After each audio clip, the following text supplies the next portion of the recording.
Bonjour à tous et à toutes, je suis très heureuse de vous retrouver aujourd'hui dans ce nouveau live métier. Je suis Sixtine et aujourd'hui, comme d'habitude, on va aller à la découverte d'un nouveau métier pour peut-être vous donner des vocations, des idées de ce que vous voulez faire ou des idées aussi de ce que vous voulez pas faire, peu importe. En tout cas, on est très content de vous retrouver. Vous avez dans l'espace commentaire libre cours, enfin libre champ pour pouvoir poser toutes vos questions et le but c'est vraiment ça, c'est que ce soit un maximum interactif. Je suis là aussi pour faire passer les questions aux pros, donc n'hésitez pas. Il y a aussi Erwan qui est en modération aujourd'hui, qui va pouvoir aussi, si par exemple il y a des petites questions que je loupe ou auxquelles on a déjà répondu, qui va pouvoir les reformuler pour mieux vous expliquer. Et puis, écrire un petit peu les temps forts de ce live. Donc, n'hésitez pas encore une fois. D'ailleurs, n'hésitez pas de me dire dans quel collège, lycée, école supérieure ou que sais-je vous êtes. Quelle région aussi. Aujourd'hui, on fait un live assez spécial parce que en régie, du coup, on a Solal qui est de Paris. Ensuite, on a notre professionnel que vous allez découvrir dans un instant qui est à Toulouse et moi-même à Bordeaux. Donc voilà, comme quoi on se déplace un peu dans toute la France. Donc n'hésitez pas à faire briller vos régions. Aujourd'hui, du coup, on va venir parler d'un métier super intéressant et vraiment pour les métiers de demain. Donc, hâte de vous présenter tout ça. Et pour commencer, on va voir le sommaire qui va s'afficher. Et voilà, tout de suite. Donc, au début, comme pour ceux qui connaissent pas, on va commencer par voir en quoi consiste le métier du professionnel d'aujourd'hui. Un cas concret, parce que parfois, c'est bien de pouvoir se faire les bonnes idées et comprendre avec une mise en situation. Ensuite, on va voir quel est son parcours, quelles sont les choses qu'il préfère et les choses qu'il aime un peu moins dans son métier. Et enfin, les clichés et les anecdotes pour finir sur une touche un peu plus légère. Voilà, donc n'hésitez pas à commenter. Super, il y a Alix déjà qui nous dit « Je viens de Gérard Philippe dans le Nord ». Et bienvenue. Du coup, on a le Nord avec nous, super. On voit des bonjours un peu partout, donc ça fait plaisir. N'hésitez pas, on lit tous les commentaires.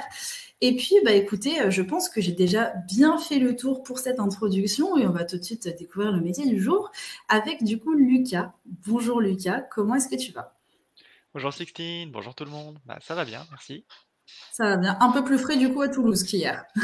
Oui, bon, de toute façon, il fait chaud hein, pour octobre. Oui, ouais, c'est vrai qu'on va pas râler non plus, on a quand même des bonnes températures, on peut encore se balader en t-shirt et ça c'est cool quand même. Ok, donc pour commencer un petit peu ce live métier, déjà merci d'y participer. Et je voudrais savoir quel est l'intitulé de ton métier et si tu pouvais nous le résumer en une ou deux phrases maximum. Alors, mon métier, c'est développeur web. Je fais des sites internet, de la conception à l'entretien et on va dire, à l'amélioration dans certains cas. Voilà. D'accord. Tout ce qui est applicatif web. D'accord, ok. Donc pas sur le téléphone, plus vraiment que sur l'ordinateur. Et c'est sur le téléphone en soi, quand on va sur internet sur le téléphone. Ouais. C'est vrai, il faut l'adapter du coup. Voilà, à la différence des applications téléphoniques, où on en a fait un tout petit peu dans mon côté, mais en soi, j'ai les capacités De faire d'en les faire. deux. Ok, c'est vrai que c'est intéressant parce que parfois on va aller sur un site internet, on se rend pas forcément compte que sur le téléphone, c'est pas affiché pareil. Et donc c'est pour ça que tu vas pouvoir un petit peu nous expliquer tout ça. Donc déjà, ça commence très bien. Donc ça veut dire un petit peu que si moi, un jour, je veux créer mon propre site internet parce que je vends des patates, en gros, je peux te demander de développer en fait ce site internet. Exactement.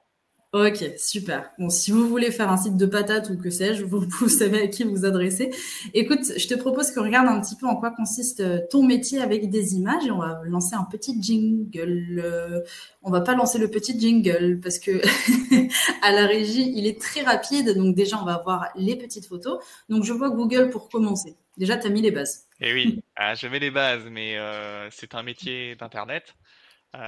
Et pour apprendre ce métier, rien que tel qu'internet, c'est pas un cliché, c'est la vérité.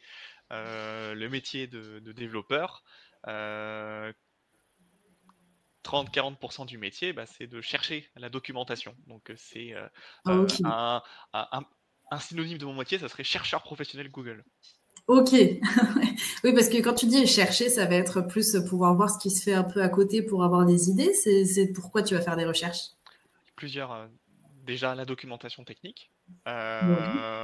Il y a tout un tas de langages différents, tout un tas de solutions qu'utilisent des langages, ça s'appelle des frameworks, ce sont des librairies, des outils en fait. On ne réinvente pas la roue, on va déployer des outils qui permettent d'aller plus vite dans la productivité et la conception d'applications D'accord. en fonction du langage qu'on souhaite et en fonction de la finalité attendue.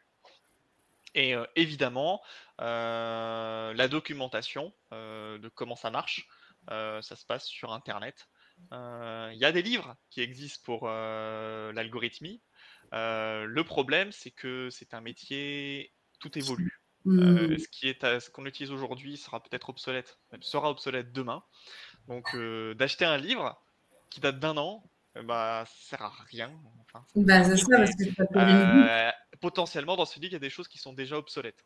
Donc, on n'a pas le choix, il faut rester sur ce qui est mis à jour en direct, donc sur Internet.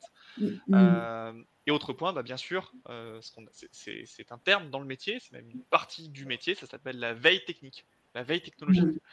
C'est le fait de se renseigner sur qu'est-ce qui se passe, qu'est-ce qui évolue. Je sais pas, il y a eu la mode ChatGPT, les IA, etc. Bah, il faut suivre, savoir comment ça évolue, parce que dans ce métier, si on ne fait pas de veille technique, on devient obsolète, on se fait dépasser par la concurrence, par les hackers, les failles de sécurité aussi, ça compte. Et donc, c'est rechercher, être curieux. La curiosité, c'est une part entière du métier. Bah c'est ça, et puis c'est un peu quelque part un bon point dans ton métier, parce que c'est tout le temps diversifier ce que tu fais.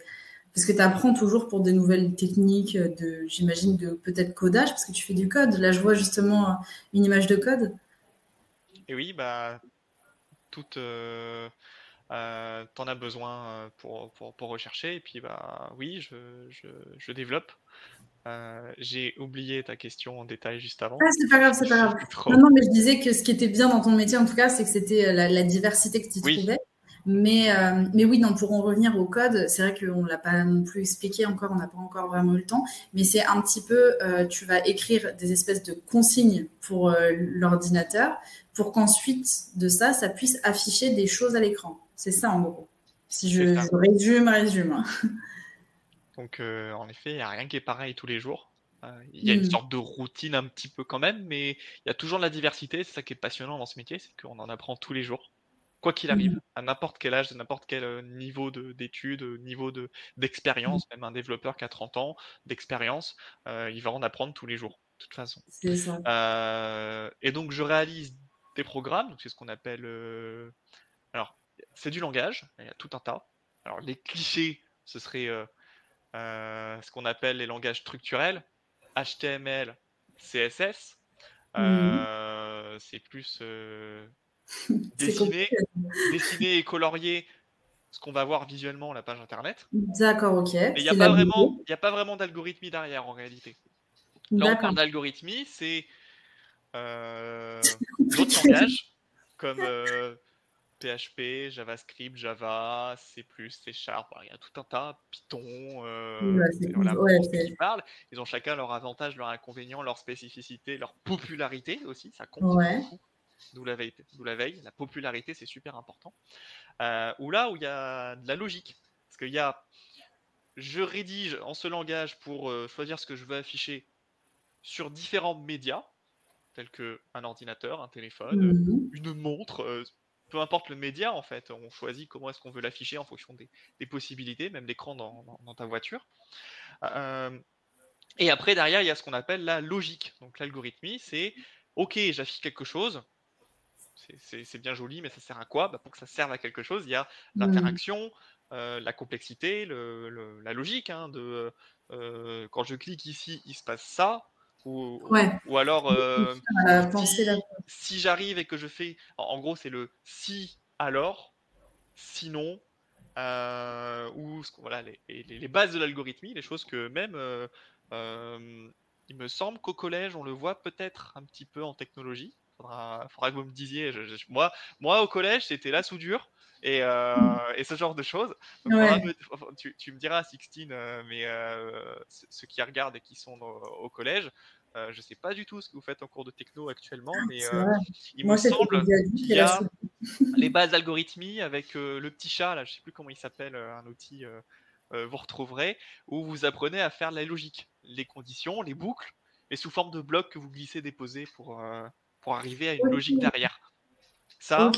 c'est l'algorithmie qui peut être fait via une interface graphique comme ce qui vous permet d'apprendre, mais aussi via tout un tas de langages. Avec la Hmm. logique est la même, mais ensuite il y a des spécificités pour chaque langage. Ok, ok, bon, très bien. Alors, on a des questions dans le chat, donc j'en profite pour y répondre. Alors, déjà, il y a Alix qui demande que veut dire obsolète. Alors, obsolète, ça veut dire. Obsolète, ça peut être.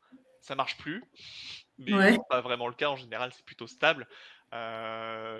L'exemple de Internet Explorer, vous voyez, ce vieux navigateur qui les développeurs le détestent parce qu'il est à la traîne. Et donc, par exemple, je développe un site avec les dernières nouveautés. Bah, quand on va aller sur Internet Explorer, bah, ça va être tout moche, une sorte Ouais. d'obsolète. Ou alors la sécurité.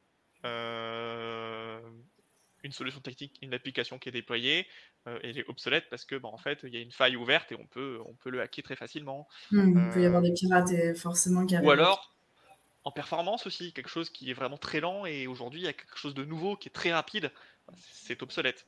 Les gens vont pas Hmm. c'est pas pertinent d'utiliser. Voilà, obsolète, c'est pas que ça fonctionne plus, mais c'est que il y a aussi la notion de Ouais, faut la. popularité. C'est Hmm.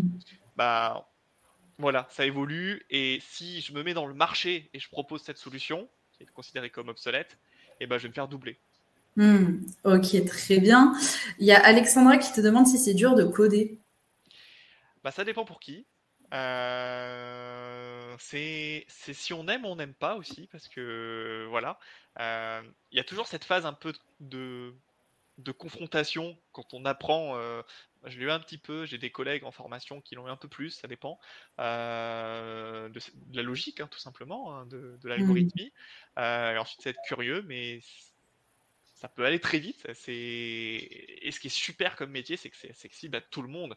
On peut apprendre tout seul à développer et à coder. Les études en Hmm. soi, on peut aussi s'auto-former. Et ça fonctionne très bien. Il y a des gens qui s'auto-forment et qui peuvent travailler derrière. Le diplôme, moi j'ai un titre professionnel. Donc à la Ouais. base, je suis pas développeur. Ben ça, ouais, on viendra justement Voilà, après mais dans le slide. ça dépend si Alexandra, si tu aimes ou pas. En gros, c'est ça. Hmm. Faut essayer. Voilà, la logique. Est-ce que t'aimes creuser, chercher, ça marche pas, ça marche pas, ça marche pas. T'apprends la logique, tu crées des choses qui sont concrètes, qui fonctionnent, des trucs tout simples. Hein. Et quand tu réussis, t'as cette sensation de joie, de ouais, j'ai réussi. Ça, c'est un truc dans le métier, parce que dans ce Hmm. métier, t'es confronté à l'échec beaucoup. C'est ce qui est normal, parce que tu Ok. peux pas tout réussir du premier coup. On pourra en parler Hmm. après, si vous voulez. Ouais, totalement. Ok, très bien. Donc, pour revenir un petit peu aux photos, donc là, on voit effectivement le côté de sécuriser aussi les données, j'imagine. C'est ça le petit logo en bas à gauche. Voilà, c'est une partie du métier, c'est protéger les applications que j'ai produites ou que je maintiens. Donc j'ai fait un petit, voilà, mes compétences en pas que développeur, mais aussi en graphiste. Bon, je rigole, mais très simple. Hmm. Euh, Symbolise un icône de hacker. Mais hacker, c'est pas forcément une personne, c'est souvent des robots. Donc Hmm. des personnes qui ont créé des robots qui lancent sur le web et les robots font le travail en exploitant des failles, des intelligences artificielles, ce genre de choses. Et à droite, c'est mon application, mon site web. Bon. Et le petit cadenas, c'est les outils et moi. Et une Ouais. partie du métier, ça va être tout simplement de s'assurer en fonction de ce qu'on utilise. Par exemple, moi je développe beaucoup avec des WordPress, c'est une technologie open source, pour créer des sites internet avec une interface graphique pour les personnes qui sont pas techniques, pour qu'ils puissent facilement modifier les contenus de leur site, Hmm. qui c'est de l'open source et qui exploite beaucoup de solutions communautaires qui sont mises à jour en continuité. Donc dès qu'il y a une faille, il est mis à jour par la communauté pour pallier les failles. Moi, il faut que j'installe ces mises à jour. Donc ça, c'est la prévention. Et après, il y a quand c'est trop tard, exemple, un site e-commerce, quelqu'un de malveillant a greffé un petit formulaire pour saisir la carte bancaire avant le vrai formulaire pour saisir la carte bancaire, ce qui fait que les gens, s'ils font pas attention, ils vont mettre leur carte bancaire et ça va partir à la personne malveillante. L'autre travail, ça va être ok, par où il est entré, on ferme les portes, Hmm. on éradique le hack, on sécurise plus, enfin tout ce côté détective aussi du métier Ok. et de sécurité à plusieurs niveaux. Donc applicatif, l'hébergement aussi, si vous voulez parler plus technique, on pourra voir un petit peu Ouais, justement. voilà, j'ai peur que ce soit un peu trop technique du coup. Mais voilà, c'est cette partie protéger l'outil, sa notoriété, mais aussi les données qui sont derrière. Si on Hmm, traite de données sensibles, il ne faut pas que ça parte n'importe où aussi. bien sûr, ok. Donc ensuite, on voit, c'est l'entraide, c'est le côté équipe. Le travail d'équipe, et oui. Parce que, ok, on sait, il y a plein de choses sur Internet, on peut faire plein de choses, mais tout seul, c'est un peu difficile. C'est pas Hmm, mal de se répartir le travail, donc soit en tant que plusieurs développeurs, mais aussi tous les métiers qui transitent autour. hmm, Je travaille avec des chefs de projet, je travaille avec des graphistes, avec des commerciaux, avec des sous-traitants, avec des experts dans d'autres domaines qui transitent. Euh, Parce qu'un projet web, la finalité en fait de ce que je produis, un site internet ou une application, il n'y a pas que le programme.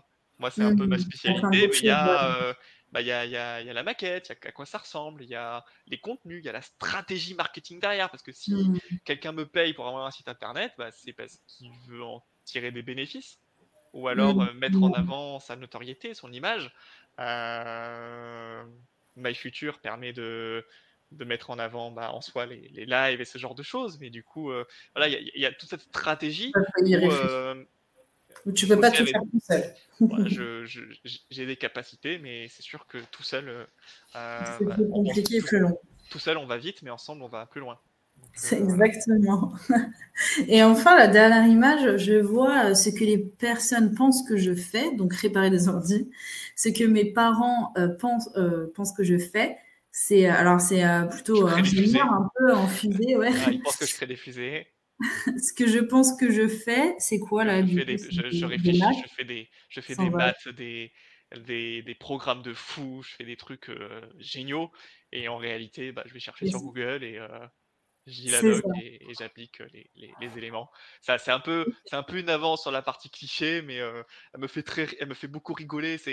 Je pense à mon responsable Arnaud, qui, est, qui a, qui a énormément d'expérience dans le développement, Mhm. qui était directeur de son agence et là qui est directeur de notre pôle, euh, qui est un expert en conception, en stratégie, etc. Et on a des collègues de la boîte qui viennent me voir, j'ai un souci avec ma boîte mail, j'arrive pas à changer ma signature. Euh, c'est un peu le côté ce que les gens pensent que je fais. Je suis bricolo. Ah, mon ordi marche pas très bien. Est-ce Mhm. que tu peux le Ouais, réparer? mais Mais ça, c'est pas c'est ça tout mon seul. métier. Mais voilà, c'est un peu les clichés. Et dans le métier, souvent, on est confronté à ça, ou aux gens qui ne comprennent pas ce qu'on fait. Mhm. Euh, Bah, c'est du à ça que coup, ça sert justement ce live métier pour qu'on y comprenne un peu plus. Bah, écoute, je te propose qu'on passe à la suite un petit peu avec ton parcours et on va lancer un petit jingle.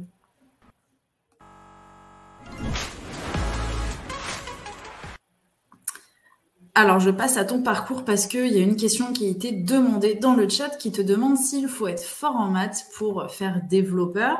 Donc, ah non, pardon, excuse-moi, c'est pas ton parcours, excuse-moi, c'est le cas concret. N'importe quoi. J'avais oublié qu'il y avait un cas concret pour encore mieux comprendre ton métier. Donc, on va déjà, avant de répondre à la question sur les maths, on y répond juste après.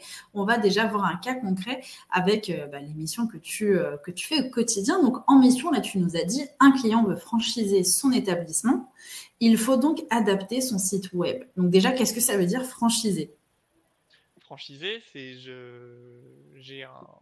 je propose un service, quelque chose, j'ai créé, voilà, et je le fais que pour moi.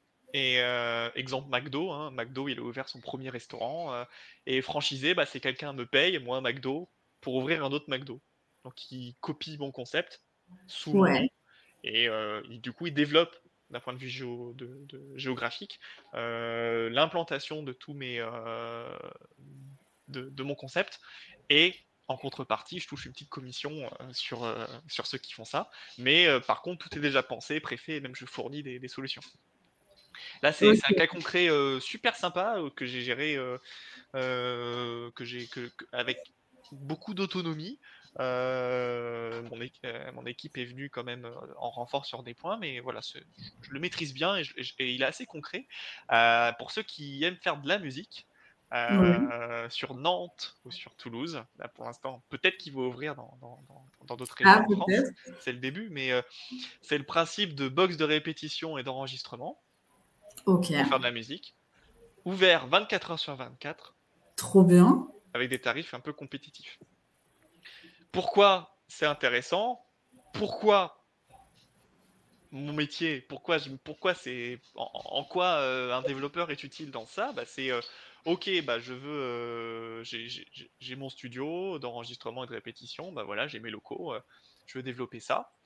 Donc nous, ce qu'on a développé initialement, c'est un calendrier interactif sur un site internet sur lequel on peut Mhm. choisir les créneaux pour réserver, pour aller répéter. Ouais, pour un Et, emploi du et la magie, c'est que quand j'ai réservé mon créneau et que j'ai payé, j'ai un code et les horaires. Et en fait, je vais sur place, il n'y a personne. Mhm. Je rentre le code qui fonctionnera uniquement sur la période donnée, qui va m'activer l'électricité et m'ouvrir la bonne porte. Je peux répéter. Trop Quand le bien. créneau est fini, l'électricité se coupe, je sors, je pars, la porte se ferme. Pas besoin de main-d'œuvre, de personnes pour gérer ça. Mhm. C'est un peu le gain, quoi, pour résumer au plus simple. Non, Et c'est que ça. le concept est super, hein. Franchement, Voilà. dites-nous dans les commentaires ce que vous en pensez, mais c'est vraiment bien. Et d'ailleurs, le lien, on va pouvoir vous le mettre dans les commentaires. Donc, je pense que Erwan va pouvoir vous l'écrire aussi si vous voulez aller regarder par curiosité le site. Et donc au début, il n'y avait que ça sur Toulouse, au sud de Toulouse, du côté de Saint-Orens, de Saint-Simon-Thibault. Et du coup, il voulait franchiser, donc c'est-à-dire ouvrir d'autres établissements. Mais Mhm. son site internet ne gère que son établissement. Les codes, le calendrier, les différents Ah box, oui. box 1, box 2, c'est que sur cet établissement. Mhm. Comment on fait pour que ça marche pour tout le monde? Et Ouais. donc du coup, c'est ça. C'est ok, il faut soit on Tout fait mettre plusieurs à sites, jour. Mhm. soit on garde un seul site et on améliore. Donc du coup, on a gardé un seul site sur lequel on a Tout fait. développé tout ce qu'il fallait pour avoir différents établissements avec aussi l'administration derrière. Ça veut Mhm. dire, Petite j'ai chose. l'admin, j'ai le référent de Nantes qui peut se connecter à n'avoir accès que au sien. J'ai le référent de Toulouse, il y a Toulouse Nord maintenant, et le super admin derrière. Mais aussi les factures, les commandes, les fonds. Quand tu payes à qui? Il y a tout ça aussi. Et Mhm. Mhm. de développer, d'imaginer. Et en plus de ça, il y a eu des ajouts, des nouvelles typologies de box, un tableau de bord de statistiques assez Mais joli voilà, pour plein voir de un choses petit peu, nouvelles. en tant que franchiseur, il voulait voir un petit peu, bon alors est-ce que ça marche, est-ce que ça marche pas, comment ça se passe, etc. Ok, Tout parce ça, que voilà. Donc, fallait oui, voilà. estimer quel est le problème. Ok, qu'est-ce qu'il faut faire? Du coup, j'estime le cas concret, en fait, c'est combien ça va coûter aussi à la boîte. Comment est-ce qu'on gagne de l'argent, donc développeur, en vendant notre temps. Hmm, Je te facture le temps qu'il me faut pour produire cette application. Donc plus l'application est complexe, plus il me faut de temps, plus ça hmm, coûte cher. C'est aussi forcément. simple que ça C'est pour ça dans ce que, métier. ouais, voir le On budget. se définit un tarif horaire, par exemple. Et ok, moi je coûte tant de l'heure, très bien. Il me faut 3 semaines à 7 jours, 7 heures par jour pour le faire, du coup ça coûtera tant. Et bien Hmm, sûr, après il y a tout le côté commercial, de vie, etc. Donc du coup, on estime le temps pour l'idéal, on se confronte à des soucis budgétaires, mais aussi des soucis de est-ce que c'est vraiment utile, on peut s'en passer, ou on simplifie les hmm. choses, etc. On fait le point avec le budget, après le diagnostic. Il y a aussi ce côté où je suis développeur, mais je suis pas que dans mes programmes. Oui, t'es pas bloqué. On est allé sur place, on est allé dans les locaux, on discute, le directeur nous parle de son business, on, on Ouais, comprend, pour mieux on comprendre. apprend en fait, on Hmm. apprend les métiers de tous ces gens. Oui, et puis il y a le Et, côté humain forcément qui rentre en compte, j'imagine. et c'est très Euh, concret. hmm, C'est très hmm. concret parce que je suis là, ok, voici concrètement une entreprise qui marche comme ça. Il a besoin de moi pour essayer d'améliorer des choses. Qu'est-ce qu'il veut? Il veut franchiser ou il veut augmenter ça. Et moi, j'ai de l'expérience, j'ai des idées, j'imagine, je crée, il y a cette Mmh. créativité, je propose, après il y a le côté budget, etc. Et après c'est parti. Oui, et après, voilà, tu crées les On lance le péripéties. développement et on produit, on livre et on a OK. des retours après aussi. Il y a le avant, il y a le pendant, il y a le après, et il y a le ah bah ça marche bien et tout, Mmh. ça fonctionne et c'est super gratifiant et c'est ultra concret et ça pour plein de métiers. Là, je parle d'un box de répétition, mais on a des vendeurs de portail, on a les francopholies de La Rochelle. Moi, je suis rochelais à la base. Je sais pas si vous voyez le OK. festival, mais c'est nous qui avons fait leur site. Trop Euh, Météo France international aussi, pour des parties super. vitrines. Il Il y y a a de plein tout, de quoi. choses. Il y a plein de OK. métiers, il y a plein de trucs. Donc en fait, on On découvre retrouve, tout ce métier. Et, ouais, euh, on et retrouve c'est la diversité justement qu'il y a dans ton métier. Ok. Bah, écoute, je te propose juste qu'on avance un petit peu dans la présentation parce qu'il est déjà 30 et il nous reste que 15 minutes. Donc ça va passer très très vite. Mais en tout cas, oui, je pense que déjà avec le cas concret, merci, hein, on a mieux compris ce que tu faisais au quotidien et puis le côté humain qui est important, la diversité qui revient toujours et vraiment ce côté aussi, bah, chaque solution, chaque problème, il va falloir trouver comment se dépatouiller pour que ça fasse plaisir autant aux clients qu'à toi aussi en création, pour que tu aies plus aussi de liberté sur ce que tu leur proposes. Donc là, je pense qu'on a fait un bon tour déjà à ce niveau-là. Et bah, écoutez, on va pouvoir passer du coup directement, sans transition, à ton parcours. Et à ton parcours, du coup, je reviens sur la question que j'avais posée juste avant et que j'ai dû mettre en stand-by. Désolée pour la personne derrière. Où la question, c'était est-ce qu'il faut être fort en maths pour être développeur? Est-ce que déjà à l'époque tu étais fort en maths parce que je vois que tu as fait un bac scientifique ou pas tant que ça? ah, je m'en sortais bien, mais en terminale, je me suis pris des caisses. C'était Ouais. dur, avec les nombres complexes, etc. Vous verrez ça pour les futurs bacs scientifiques. Mhm. Il y a besoin des maths, mais il n'y a pas besoin d'être fort en maths. D'accord, ok, ouf. Parce que bah, la calculatrice, ça existe déjà. Ouais, Pas forcément. obligé de faire le Je suis calcul un peu. mental. Quand il faut calculer la TVA, quand on vend des trucs. Ou alors, plutôt des mathématiques, bah, quand on veut manipuler des dates. Il faut se creuser la tête un peu des fois. Ou alors, on peut aller sur des trucs un peu plus complexes. Tout dépend de la finalité, tout dépend de ce qu'on veut. Donc on a besoin des maths, mais des maths qui sont utilisés dans des cas ultra concrets. Donc, Donc c'est moins. pour ceux qui sont un peu allergiques aux maths, je comprends pas, ça sert à rien. Bah, dans ce contexte, ça sert et tu le comprends tout de suite. Hmm. Donc, même pour ceux qui, même pour les littéraires, hein, il n'y a pas de, C'est pas impossible du coup. c'est des maths, mais c'est des maths que tu auras besoin de partout, même dans la vie courante. C'est pas, tu vas pas faire, sauf si tu fais des programmes sur des choses dédiées et très poussées. Tout Hmm. dépend. Après, si tu fais des sites vitrines avec l'intégration de design, tout ça, t'as pas de maths. Ok, Tout bon, ça dépend. c'est mieux. T'as besoin des maths dans Ok. l'algorithmie quand tu fais des choses avec des calculs un petit peu, mais ça dépend quoi. C'est toi qui choisis Ok, si t'en bah veux ou ça va. pas. Ça va alors. Donc c'est un peu au choix, donc c'est rassurant. Donc tu aimais la SVT, la physique, l'histoire et la chimie, ce qui est logique vu que tu es parti en fac de biologie, mais ça t'a pas spécialement plu, donc tu as fait une réorientation et tu es parti en licence géologue. Pourquoi la licence géologue? Et bah moi, c'était fin du bac, même fin collège, hein, c'est pas facile de savoir ce qu'on veut faire, surtout si Hmm. on n'a pas touché, parce c'est l'expérience qui fait qu'on sait quel métier on veut vraiment faire. Faut l'essayer et voir, Hmm. donc c'est normal.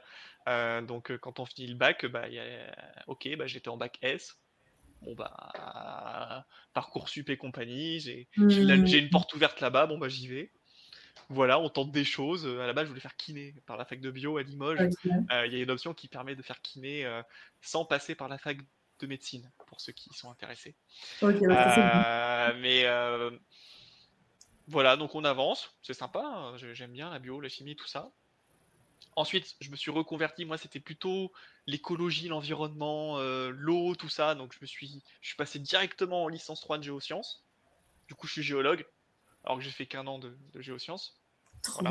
bien. Ouais, ça- Euh, et ensuite, bon bah ok, géosciences, donc c'est assez varié. Je m'oriente vers de l'ingénierie en master sur de l'hydrotechnologie, donc de l'assainissement, apporter l'eau aux villes, etc. Des calculs, là, beaucoup de maths, D'accord, ok. hydraulique, etc., de la physique, et les risques d'inondation. Et là, il y avait un peu d'algorithmie. Parce que concrètement, tu vas dans les rivières avec ton petit moulinet et tu prends des données, de la donnée. Mhm. C'est data Mhm. scientist. C'est une sorte de métier qui va avec développeur. Oui, ça raccorde. Qui peut se cumuler ou qui peut être un métier à part entière, ça dépend. Oui, parce que justement, comment t'es passé de là? Parce que du coup, tu as fait quand même un master, c'est pas rien, et ensuite tu es parti 6 mois en Corée, et ensuite tu as fait un service civique. Pourquoi tu as fait Voilà, un donc service civique à ce je, moment-là? je suis devenu papa Ah, c'est ça, en donc. retour de Corée du Sud avec Super. ma compagne. J'étais en deuxième année de master. L'algorithmie c'était chouette, mais il y avait plein d'autres choses qui me plaisaient pas. Et j'ai eu un déclic, et je me suis dit, je veux pas aller là-bas. Donc j'ai tout claqué. J'ai fait père au foyer pendant 1 an. Ok. Et ce service civique, c'était un peu ma phase de transition. Quand tu travailles pas et que tu vois personne par ton fils pendant 1 an, Ouais, bah tu as tu un peu des réfléchis. habitudes, quoi. Donc le Hmm. service civique m'a servi. Déjà, j'ai quitté, j'étais à Nice et je suis allé sur Toulouse. Et le service civique m'a permis de sortir de ma zone de confort et de me faire un réseau de malades qui m'a permis ensuite de me faire un super tremplin pour devenir développeur. En gros. Hmm. Parce que moi, justement, j'étais dans le numérique, je me suis fait un réseau. C'est là que j'ai trouvé ma formation, titre professionnel de développeur web et web mobile en 9 mois pour un bac+2. Et en Hmm. plus, c'était financé par Pôle emploi et j'étais indemnisé par la région. Ça, je pouvais me concentrer sur les études sans avoir besoin de travailler à côté. Hmm. J'ai fait un stage à Verywell Digital et j'ai été embauché à Verywell Digital. Voilà, c'est comme ça. Super. Ok. Ok, bah trop bien. Et il y a une question dans le chat qui te demande quelles sont les évolutions possibles dans ce métier. C'est encore Alexandra qui te demande ça. Et ben là où tu veux. Moi, là, actuellement, je suis salarié d'une entreprise, je suis développeur web, front, back-end, et voilà, je fais des sites, tout ça.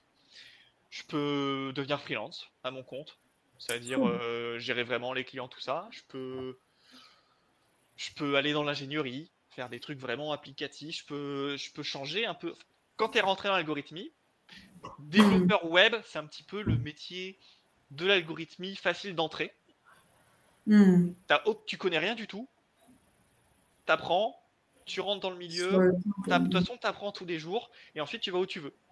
Ah, c'est bien. Si tu veux faire développeur de jeux vidéo, tu peux passer par développeur web pour avoir des bases dans l'algorithmie, et ensuite tu te spécialises, tu te fais des side projects, tu bosses en autonomie. Tu peux apprendre tout seul à faire des jeux vidéo sur internet, Hmm. des trucs comme ça, et après, bah, il faut trouver l'opportunité, parce qu'il y a le marché. Oui, bien sûr. Développeur web, le marché est... Il y a du boulot. Donc c'est quelque chose de sécuritaire. C'est C'est pas trop clair. dur, t'as du Ouais. boulot, t'es assez bien payé. Donc c'est une bonne porte d'entrée dans l'algorithmie. Et ensuite, bah, tu peux aller dans où tu veux. Tu peux passer Hmm. dans plein de choses. Moi, là, j'ai commencé développeur web junior. J'étais payé 1 400 € net par mois. Là, je suis Ok. passé à 1 700 net. Euh, et en soi, je suis pas très bien payé. Il y en a qui sont mon niveau d'expérience qui sont déjà à 2000, 3000.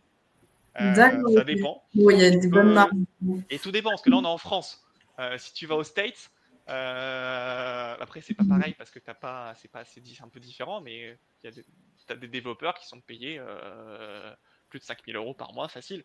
Hmm. C'est un Bon, métier ça avec plein marche bien. d'évolutions, quoi. Après, tout dépend ce que tu veux. Faut que Ok. t'ailles là où ça te plaît. Ok, bah justement, en parlant des choses qui te plaisent, on va passer aux choses que tu préfères dans ton métier et on a un petit jingle du coup.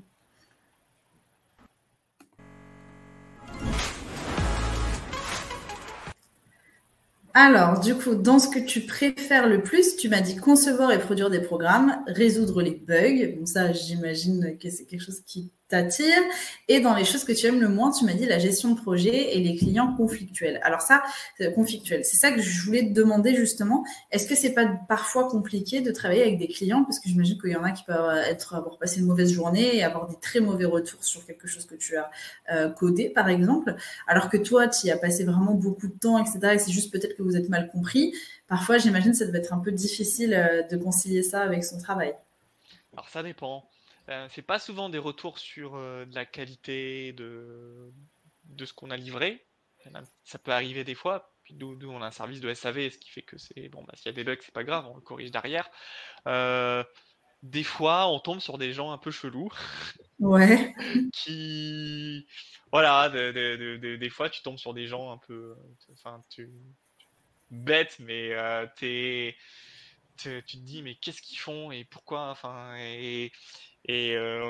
ou des gens méchants aussi, ça arrive des fois. Et Ouais, bah voilà, oui, ça hein. c'est la partie un peu où il faut gérer un petit peu le côté bah, je suis dans une boîte, donc voilà, je dois être cadré, je dois pas rentrer en conflit, faut cadrer les choses, faut faire le gentil toujours quand même, ce côté commercial. Voilà, c'est pas des très bons moments à vivre des fois, mais il y en a pas trop. Mais voilà, j'ai pas, en fait, j'ai très peu de points négatifs. J'essaye de mettre en avant les trucs qui me plaisent un peu moins. Et pour la gestion de projet, c'est pas que j'aime pas la gestion de projet, mais quand je dois gérer tout seul toute la partie euh, organisation, même quand je fais travailler des sous-traitants pour moi, et qu'il faut gérer, contrôler le tout et tout, c'est un peu Mm. lourd. C'est un peu lourd, Ouais, bah, j'imagine. c'est pas mon corps de métier, donc je suis un peu hors de ma zone de confort. Je le fais, mais c'est pas le plus facile. Et c'est pour ça que j'ai des merveilleux chefs de projet avec qui je travaille, qui sont là pour prendre ce genre Mm. de mission. Ouais, c'est le bon côté de pouvoir Euh, être en compte aussi, parce que du coup, tu les as pas frontalement non voilà, plus. et c'est pour ça que moi, dans ma typologie de profil, j'irai pas me mettre en freelance à mon compte tout seul. Parce que quand tu fais ça, Mm. tu dois tout gérer. Moi, j'aime bien être dans une équipe où je me focalise sur mes parties du métier que j'adore vraiment. Et voilà. Et après, c'est différent pour tout le monde en fonction de comment on le voit. Et voilà. Il faut... Mm, totalement. Ok, et alors on a une question sur le chat qui te demande est-ce que vous prenez des jeunes en stage ou en alternance? Et bah, ça arrive, oui. Là, actuellement, on a Rémi qui est en alternance avec nous en développeur. Donc, faut que tu viennes à Toulouse. Je sais pas où t'es Ouais. d'ailleurs. Alors, on est presque en full remote, c'est-à-dire en télétravail la majorité du temps aussi. D'accord. Donc, on est on a de très bons outils, on est très bien cadré. Donc, faut juste voir si ça te convient ou pas, parce Mm. que ça convient pas à tout le monde. Il faut déjà se tester soi-même. Alors, on a une journée, où on va en présentiel, mais on est tout le temps en télétravail quasiment. Mhm. Euh, oui, voilà. Si tu Ok. veux, pour postuler, faut aller sur notre site internet et on a un formulaire dédié à ça. Super. Ben enfin, je pense que Erwan en modération pourra mettre le lien aussi du site internet. Comme Mm. ça, n'hésitez pas, hein, autant en profiter justement de. C'est toujours bien de faire des stages pour voir la réalité du terrain, de voir si c'est vraiment quelque chose qui vous plaît, et aussi bah, de voir, bah, même si c'est des choses qui vous plaisent pas, quelque part tant mieux, vous saurez enfin, l'environnement dans lequel vous voulez pas travailler. Même si bon, de ce qu'on en comprend, ça reste un métier super sympa, donc je pense que vous devriez quand même aimer vos stages. Bah écoute Lucas, je te propose qu'on passe à la prochaine slide, qui va être les anecdotes et aussi les clichés que tu entends le plus souvent sur ton métier. C'est parti avec du coup en cliché, tu m'as dit les développeurs sont tous des boutonneux à lunettes qui sont toujours seuls. Alors là, ça tape fort. Ouais, non, mais c'est toi qui avais écrit ça aussi. Mais en gros, développeur, c'est pas, je travaille en équipe et presque Mmh, tout le temps et c'est un boulot d'équipe. C'est vraiment avec des outils poussés, etc. Et c'est ensemble et on fait plein de choses ensemble avec plein de gens. mmh, Même si on est derrière un ordi, même en télétravail, on n'est jamais tout seul. Et au final, il y a un côté social assez important dans ce métier. mmh. Alors, on peut, si vraiment on veut, si on déteste les gens, c'est moyen hein, de rester dans sa cave et de se focus, et de bosser que en télétravail et de voir personne, etc. Ça peut être Ouais, possible. Mais les développeurs, non, ils sont. Voilà quoi. On est social, etc. Et je ouais. rajouterais aussi l'image cliché que j'avais mis tout à l'heure sur les illustrations avec la vision qu'on a des développeurs. Ah, mon ordinateur, Oui, tout de il est suite, cassé, alors que non, les choses. je ne suis pas informaticien, je suis développeur. C'est pas pareil. Mmh, Voilà. Savoir mmh, créer. Après, il y a des développeurs qui sont aussi ultra calés dans ça. Hein, voilà. mmh. Mais le métier de développeur web, c'est pas dans l'état de base. Il est pas, ça veut pas forcément dire qu'il sait démonter, remonter un Oui, il y a ordinateur et un tout ça. côté Pas forcément. hyper méga calé en informatique surtout quoi. Ok, c'est intéressant de le dire aussi parce que c'était peut-être un cliché que vous aussi vous aviez. N'hésitez pas à dire aussi dans les commentaires si du coup déjà là vous avez appris des choses sur cette partie-là. Et ensuite en anecdote, tu m'as dit la création d'un outil sur la satisfaction client. Comment c'est Eh arrivé oui, ça? plutôt je reviens sur la notion d'obsolète du Ah, la début. fameuse. Ça, quand j'étais stagiaire, j'ai passé 3 mois de stage à produire un outil interne, outil de satisfaction client. En gros, on n'avait pas ça. Donc on faisait un projet, on le livrait, on facturait, et puis basta. On revenait pas vers les clients. Et souvent, les clients qu'on a déjà eu, avec qui ça s'est bien passé, on re-signe des choses. Donc c'était super Ouais. pertinent de créer un outil. Donc, stagiaire, j'avais de la liberté, etc. J'ai créé un outil assez poussé pour faire ça, avec plein de logiques, d'algorithmies, des relances. Je lisais automatiquement les boîtes mail et j'écrivais des mails au nom d'autres personnes, comme si c'était, comme si toi, Sixtine, t'envoyais un mail pour prendre des nouvelles d'un client de ta boîte mail, mais toi, t'as rien fait. Ouais. Tu vois? Donc tu Ok. gagnes du temps, il y a pas mal de choses. Et donc voilà, très content de cet outil. Moi j'ai fait mon stage pendant le premier confinement de Covid, à la fin. Et Ok. bon voilà, moi j'ai terminé mon stage, j'ai eu une petite phase de fin de formation avant d'être embauché. Mais pendant longtemps, j'étais en mode, bon allez, on le met en ligne, on le met en ligne, on le met en ligne. Puis il est venu cette année, ok, va falloir mettre en place l'outil de satisfaction, et on s'est rendu compte que, on va mettre un typeform avec un truc, et basta. 1 heure et demie de travail, fini. Mon projet à la poubelle. C'est l'obsolescence. Ah, purée. C'est pas grave, mais Ouais. on fait un truc. En plus, je l'avais développé sur un framework qui s'appelle Laravel, qui est dans une version. Et aujourd'hui, genre version 6, aujourd'hui la version c'est 9. Tu vois, Bien sûr, oui, ça oui, oui. évolue, ça Ça évolue. Et évolue. il s'est passé 3 ans. Donc ça va vite, ça va très Ouais, vite. ouais. Mais c'est comme toutes les mises à jour qu'on a sans arrêt en fait sur nos applications de téléphone en fait. C'est un peu la même chose. Il faut tout le temps les mettre à jour pour être Voilà, dans ça les peut être ça. récurrents. Après, c'est particulier les applications de téléphone, parce qu'il y a l'obsolescence naturelle et l'obsolescence programmée aussi. Faire attention. Ah ouais, mais ça Subtilité. tu peux par exemple dans ton métier quand tu fais du code ou quand tu développes un site internet justement, est-ce que tu peux le rendre obsolète aussi comme ça ou c'est décerné que vraiment pour les applications? Non, c'est pour tout. Mais Ah ouais, la subtilité, c'est que nous, on travaille que avec de l'open source. d'accord. Qu'est-ce que Donc, c'est? open source propriétaire. Apple, ils vont un MacBook avec un programme, l'OS dessus. C'est propriétaire. Donc, D'accord. à l'extérieur de l'entreprise, on n'a pas accès. On ne peut pas savoir tout ce qui est derrière, on ne peut pas le modifier, on ne peut pas le retravailler. Sauf si on est Hmm. un ultra expert. Hmm. Linux. Ouais. Linux, c'est la même base que Mac. À un moment avant les années 2000, il y a eu une séparation en fait. Mac, ils ont D'accord. pris leur parti, ils sont propriétaires fermés, et Linux, ils sont avancés avec la communauté. Tout le Ok. monde sait, tout le monde a accès à tout le code, et tout le monde contribue de manière bénévole ou il y a des subventions, des choses, à l'amélioration constante de l'outil, la sécurité. D'accord. Et Ok, je c'est sais pas. tout ce qu'on utilise comme logiciel, WordPress, Drupal, ce genre de choses, c'est basé sur de l'open source. Donc, Hmm. toutes les mises à jour, ce ne sera pas de l'obsolescence programmée parce qu'il n'y a pas de but lucratif derrière. C'est un but de communauté, c'est un but de Hmm.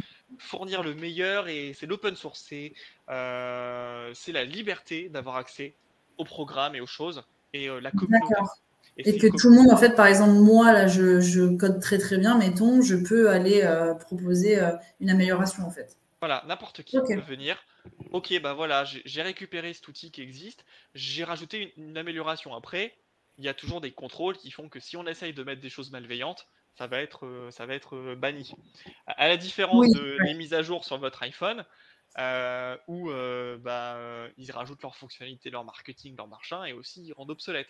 Ils ont juste à rajouter une condition qui dit si ton iPhone est un iPhone 6 et Mhm. que la mise à jour est ça, alors tu stops, tu envoies un message pour dire c'est pas compatible. Alors que ça pourrait fonctionner. C'est J'aurais une volonté de. Il y a un peu pour plus de racheter des réglementation, mais nouveaux téléphones. voilà, et c'est là, c'est deux éthiques, le propriétaire et l'open source. Et après, il y a le propriétaire où t'es pas machiavélique comme ça, on va dire, le côté obscur, mais le propriétaire en mode bon bah j'ai besoin d'un modèle économique, Bah oui, c'est je ça. fournis un truc et j'ai besoin que les gens payent et ils peuvent pas, ils doivent être dépendants de moi parce que c'est mon modèle économique. Voilà, il Ok. y a ces parties-là. Donc, faut se méfier, quoi, en Ouais, il gros. faut être conscient aussi. Ouais, on est vraiment dans le côté où il faut tout le temps mettre de l'argent. Enfin, en tout cas, merci beaucoup pour toutes ces informations en plus. Est-ce que tu as un dernier mot à faire passer aux jeunes qui nous regardent?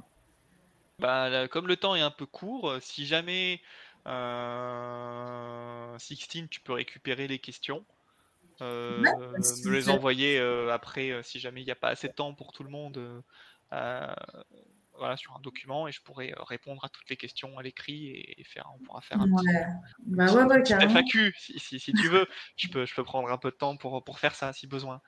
Et, Bah, euh, et un truc important, et ça touche pas qu'au métier de développeur, hein, beaucoup d'entre vous êtes au collège. Il y en a peut-être certains, ils ont déjà leur passion, ils savent ce qu'ils veulent, mais c'est pas le cas pour tout le monde. hmm. Et c'est pas grave. Faut avancer, essayer d'aller toujours vers là où ça vous plaît, toujours, de préférence. Mais peu importe qu'on ait le brevet, qu'on ait le bac, qu'on l'ait pas, qu'on commence à aller dans une voie, et on peut toujours changer d'avis et retourner sa veste à un moment Hmm.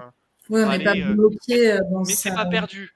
Tout ce que Hmm. vous faites, ça apporte de l'expérience. Moi, j'étais géologue, j'ai fait de l'ingénierie, ça m'a apporté de l'expérience et des connaissances. Et c'est pas perdu. La preuve, en tant que développeur, j'ai fait un site où il fallait faire de la SIG, du système d'information géographique. Ouf. C'est une carte, une Google Ouais, Map. ouais, Et en ouais. fait, il y a de la donnée dessus pour afficher les zones. Et Hmm. il fallait intégrer de la donnée pour des vignerons dans l'Hérault. Cette Hmm. donnée n'existait pas. Et moi, j'ai fait ça dans mes autres études. Donc, je sais Hmm. comment créer la donnée. Donc, Hmm, ce c'est qu'on bon. a appris avant, bah, hop, ça arrive. Il n'y a rien qui est tout Ouais, rien inutile. n'est perdu. Mais Tout. il n'y a pas de panique, quoi. Donc, quand on est vraiment paumé, bah, faut essayer d'aller là où ça nous plaît le plus et tester. Être curieux, Hmm. c'est important. Et au bout d'un moment, ça paye, on trouve ce qu'on veut. Ok, ok. Bah écoute, merci beaucoup pour toutes ces informations. Et puis, bah écoutez, n'hésitez pas si vous avez d'autres questions à en poser sur le chat. Ah, il y a juste une dernière question très rapide, Alexandra, parce que là on n'a plus du tout le temps, qui te demande quels sont tes horaires de travail. Alors, moi, j'ai des On va horaires finir là-dessus. un peu embêtants. Je fais 9h midi, 14h, 18h. Ok, 2 heures de pause et tout, c'est un peu relou. oui, ça fait un peu. Ça fait Sur un moins, 35 heures par semaine, je suis dans une agence où il y a un système de support, des SAV. Donc il faut que je sois Hmm, disponible sur les périodes d'ouverture de l'entreprise pour pouvoir hmm. répondre aux appels téléphoniques, au genre de trucs. Ok. Mais si tu es freelance, tu bosses comme tu veux. C'est toi qui Ouais, ça choisis dépend les horaires. d'où tu Au travailles. risque de travailler le week-end si jamais tu es à la bourse sur des trucs, attention, faut faire gaffe. Ou d'autres boîtes où tu bosses pas 35 heures, tu bosses moins, ou tu as des horaires plus Hmm, sympas. En gros, il n'y a pas de contrainte horaire pour ton métier. hmm. Tout dépend, Ouais, c'est toi ça qui dépend de choisis. Dans l'entreprise. ton contrat, là où tu vas bosser, c'est toi qui choisis. Voilà, moi je fais 35 Ok. heures, un truc classique, un peu des grosses pauses entre midi et deux, mais voilà. Ok, bah écoute, merci beaucoup. On va se quitter là, vu que pour vous, là, ça va tout de suite être la récré. Donc, merci à ceux qui ont pu rester jusqu'au bout. Je vous dis à très bientôt pour un prochain live métier, une visite virtuelle ou quoi que ce soit. N'hésitez pas à aller regarder notre programmation directement sur notre site internet où vous êtes déjà. Voilà. Et puis moi, je vous dis à très bientôt pour un prochain événement. Et encore merci du coup, Lucas, pour toutes ces informations. On vous dit à très bientôt et à nouveau, bonne journée à tous. Au revoir.